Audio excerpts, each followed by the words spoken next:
Unsolved mysteries can be unsettling, especially if a death is involved, and many seek solace in a church for comfort and support after such an event. However, occasionally, the very place that the bereaved seek solace becomes entangled in the mystery, sometimes in a disturbing and baffling way, leaving those involved nowhere to turn to. Here we'll look at 5 creepy church mysteries that still remain unsolved. Carol Dougherty. It was a bright sunny Monday afternoon on October the 22nd, 1962 in Bristol, Pennsylvania, and 9-year-old Carol Dougherty set out on her bike heading for the local library. Sadly, that was her last trip. Later that day, her lifeless body was found at St. Mark's Catholic Church, a church she knew well, and a place where nuns encouraged children who were passing to go in and seek sanctuary and pray. When her body was found by her father, her bike was still neatly parked outside of the church. The investigation into her death began, and a suspect was soon arrested. His name was Frank Zucchero, a local handyman who had been seen staggering drunk and heading towards the church around the time Carol was killed. Frank later confessed to the murder. However, investigations were skeptical about his confession and questioned his mental state at the time of his admission. He was later released without charge after the officer who interviewed him admitted that he had coerced the confession out of him. Attention then turned to Joseph Sabadish, a priest at St. Mark. His alibi didn't check out, and it came to light that he regularly purchased women's underwear, and had also propositioned women in his parish. However, Paul Bird, the pastor at St. Mark, became outraged at the insinuations about Sabadish and refused to allow police to speak with him. But investigators were not intimidated and eventually pulled Sabadish in for questioning. After he passed a polygraph test, he was released without charge.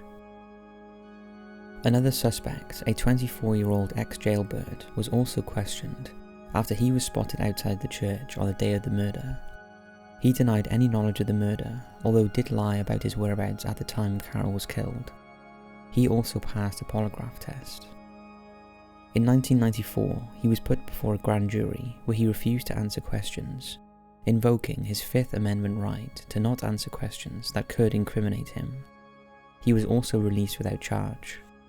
Today, the case has gone cold and the main suspects have passed away.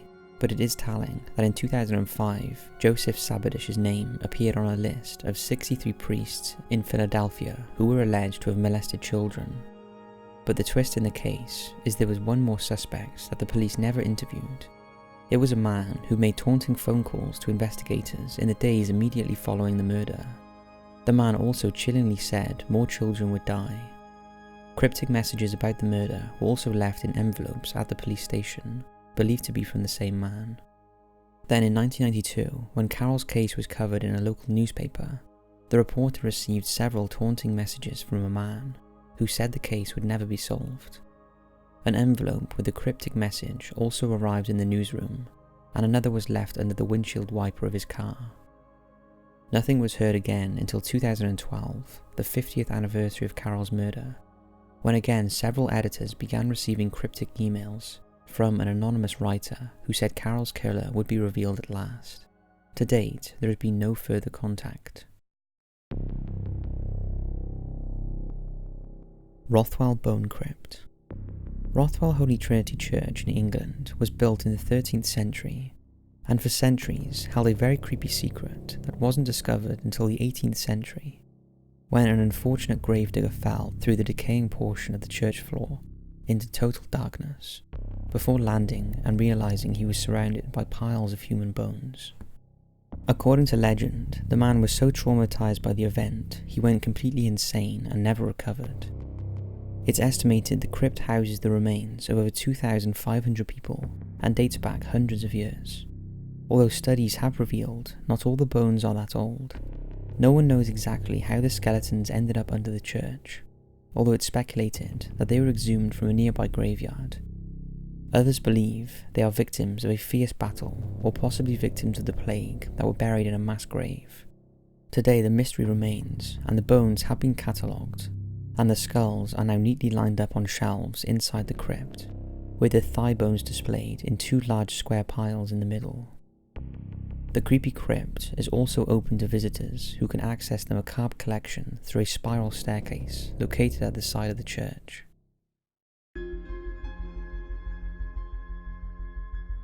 Father Alfred Kunz. The murder of Catholic priest Father Alfred Joseph Kunz is the most expensive and time-consuming investigation in Dane County, Wisconsin's history. And despite an extensive investigation into his death, the case remains unsolved. On March 3, 1998, Father Alfred delivered what would prove to be the last broadcast of his popular local radio show. The next morning, his lifeless body was found lying in a pool of blood in the hallway of St. Michael Catholic Church, in the small rural town of Dane. His throat had been slit. Father Kunz had been a pastor at the church for 32 years, but was a somewhat divisive character. He was also a close associate of Malachi Martin, an author and exorcist, and it's believed Kunz performed several exorcisms before his death. It was revealed that in the weeks leading up to the murder, Kunz felt his life was in danger, possibly because of his investigation into homosexuality and sexual abuse by priests. The night before his murder, fellow priest Father Charles Fior dropped him off at the church after the radio show, and described Kunz as being uncharacteristically withdrawn and troubled, and saw tears in his eyes.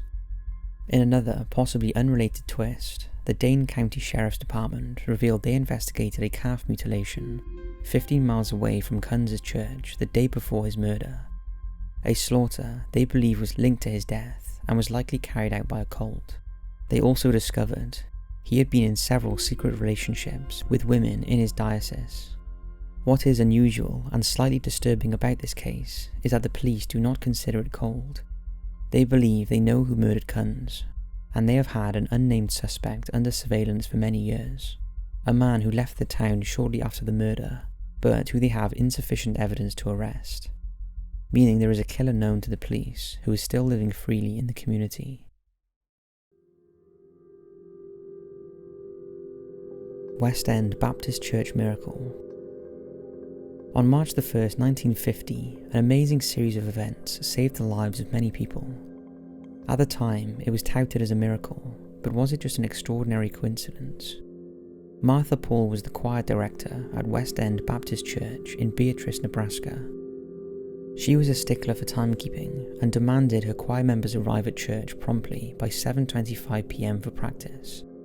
Few dared to be late for fear of losing their place in the choir. However, on the night of March 1, 1950, every one of them was delayed for various reasons, just as they ready to leave for practice. Here is a rundown of that evening and the various unlinked reasons why they were all running late. The pastor's daughter spilled food on her clothes and her mother needed to iron a new one. Herbert Kipp was trying to get a letter in the mail on time. He planned to be a few minutes late, deciding that he could drop it off on the way to practice. Lucille Jones was engrossed in a radio program and was late, along with Dorothy Wood, whom she was supposed to pick up. Royanna Estes and her sister, Sadie, were late because their car wouldn't start. Joyce Black, who lived across the street from the church, was ready but too tired to get up. LaDonna Vangereft was having trouble with a geometry problem. Marilyn Paul, the pianist, had planned to arrive half an hour early, however she fell asleep when her mother, Martha Paul, the choir director, woke her at 7:15 to inform her she was running late, and her mother was also late because of this. Earlier, at around 4:30 p.m, Walter Klemple, the pastor, had turned on the heat to warm the church ready for choir practice. He then left the church to heat up and went home. But instead of it warming the church, it filled up with gas, and at 7:27 p.m, 2 minutes after practice was supposed to start, the church exploded.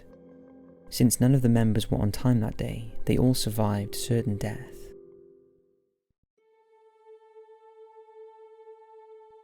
A jumping church in Ireland. Possibly one of the most intriguing mysteries in Ireland is that of the jumping church of Kildamock Ardee. One of the 12th century church's walls has inexplicably moved 2 or 3 feet from its original location, and the ancient church ruin has long been the subject of local legends. It's said the wall moved by itself in 1715 to exclude the grave of a man who was interred inside the church. The man, who ironically was a Mason, abandoned the Catholic faith and turned Protestant. So when he died after falling from the roof of another church he was working on, no one would bury him as he was considered a traitor. His body was brought to Kildemog and laid to rest within the ruined church, just inside the west wall. The very next day, the wall was found to have jumped inwards, leaving the remains outside its sanctified grounds. Another popular explanation is that a great storm caused the wall to shift. However, this seems unlikely because although storms have been known to damage and even flatten buildings, it seems doubtful they have the power to lift up part of a building and set it back down in a new location. The legend of the jumping church has been around for centuries, although there was no visible evidence that the event had occurred. However, when the ruins were restored in 1953, architects were left scratching their heads when they removed the accumulated debris, and it revealed that the wall had been cleanly severed and had moved at least 2 to 3 feet from its foundation. That leaves the question, was it all a natural or supernatural cause that prompted one of the church's walls to shift mysteriously?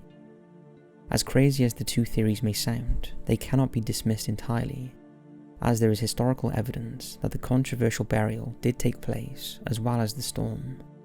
What do you think? So that's 5 creepy church mysteries that are still unexplained. We hope you've enjoyed this video and would love to hear your thoughts on these 5 in the comments below. Thanks for watching, and as always, we'll see you in the next video.